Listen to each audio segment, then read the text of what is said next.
But it says that these friends, they brought the blind man to Jesus and besought Jesus to touch him.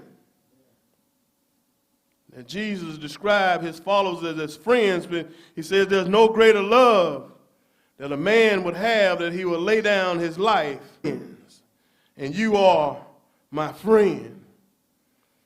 One songwriter said, what a friend we have in Jesus. All our sins and griefs to bear. What a privilege it is to carry everything to God in prayer. It's so good to have a friend that's praying for you.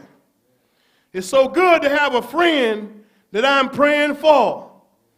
But it's also good to have a friend that can be there to lend me a helping hand every now and then. And it's also good to have a friend that I know that when they call on me, I'll be able to willing to help them in any kind of way that I can. That's what we call a friend. The book of Proverbs warns us not to hang out with fools who mock God, not to hang out with friends who have a negative. I had a member that would call me and she was going to give me the report on every member in the church. And of course, she had some good things to say about some, and she had some bad things to say about some. And so I asked her one day, I said, now, sister, if some other members of the church call me, what kind of report would they give on you? Now, you calling me to tell me about everybody else, but what would they call me to tell me about you? Praise be to God.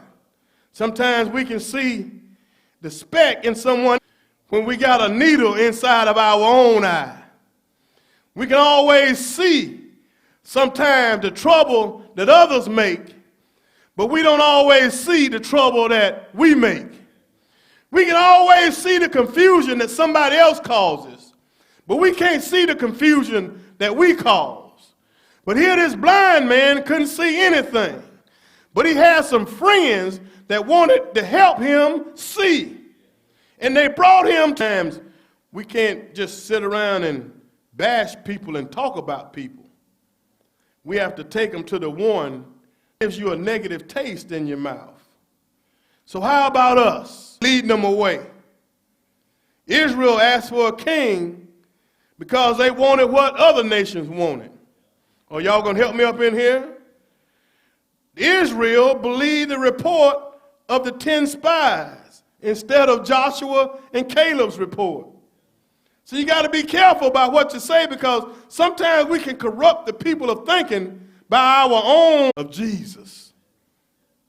And when he's got us in the hollow part of his hands, we know that we're in good care. Sometimes he says that all we need is a touch. But today, saints, we are a sick generation. We're blind. We're spiritually blind.